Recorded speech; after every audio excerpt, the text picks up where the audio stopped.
जब से मैं बिहार आया हूँ, गाँव में गया हूँ, मैं घूम कर जो देखा मैंने, उसके आधार पर कह रहा हूँ कि बिहार में शराबबंदी कहीं लागू है ही नहीं। ये तो शराबबंदी सिर्फ सरकारी फाइलों में, नेताओं के भाषणों में लागू है। शराबबंदी के नाम पे शराब की दुकानें बंद की गई हैं, घर घर शराब बिक रही है। जो घटना कल की है, ये तो दुखद है, बहुत दुखद है। लेकिन इसी छपरा में 1.5 साल पहले करीब करीब 70 से ज़्यादा लोगों की दुखद मृत्यु हुई थी। कोई बिहार का ऐसा जिला नहीं है, कोई ऐसा पंचायत नहीं है जहाँ पर जहरीली शराब से लोगों की मृत्यु नहीं हुई है। कुछ रिपोर्टेड हैं, बहुत घटनाओं का रिपोर्ट भी नहीं हुआ है। मृत्यु जब एकदम एक तरह से एक्सट्रीम घटना है, लेकिन सामान्यतः जो घटिया क्वालिटी की शराब है, जो शराब माफिया जहरीली शराब या गलत शराब जो बेच रहे हैं ये लोग, इसके पीने से लोगों के स्वास्थ्य पर, उनके लिवर पे जो असर हो रहा है, इसकी तो कोई चर्चा ही नहीं हो रही है। ये जो घर घर बिकने वाली शराब है, कहीं ना कहीं बिहार की सरकार को ये समझना होगा कि आप शराबबंदी के नाम पर दुकान बंद किए हुए हैं, हर घर में शराब बिक रही है और जहरीली और गलत शराब बिक रही है।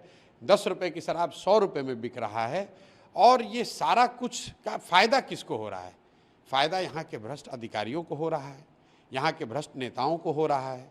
और जो बहुत बड़े पैमाने पर शराब माफिया है यहाँ पर, जो इस शराब के धंधे से 15 से 20 हज़ार करोड़ रुपया कमा रहा है, ये लोगों की मिली भगत है, जिन्होंने एक ये भौकाल खड़ा किया हुआ है कि शराबबंदी पब्लिक चाहती है, अगर शराबबंदी के खिलाफ बोलिएगा तो वोट नहीं मिलेगा। इसीलिए जनसुराज में हम पहले दिन से कह रहे हैं कि भाई वोट मिले या ना मिले, शराबबंदी का निर्णय बिहार के पक्ष में नहीं है, बिहार की जनता के पक्ष में नहीं है। इससे पहली बात कि कहीं शराबबंदी है नहीं, घर घर में शराब बिक रही है और इस तरह की स्पूरियस लिकर से, जहरीली शराब के पीने से लोगों की मृत्यु हो रही है, उनके स्वास्थ्य को हानि हो रही है। सरकार का बिहार जैसे गरीब राज्य का हर साल 15 से 20 हज़ार करोड़ का नुकसान हो रहा है और ये पैसा अधिकारी, नेता और शराब माफिया लूट रहे हैं। और इतनी दुखद मृत्यु के बाद सरकार की ओर से, सरकार के मुखिया नीतीश कुमार वहाँ जाएंगे तक नहीं। पिछली बार करीब 70 लोगों की मृत्यु जब छपरा में हुई इसी जिले में, तो सरकार की ओर से कोई गया भी नहीं।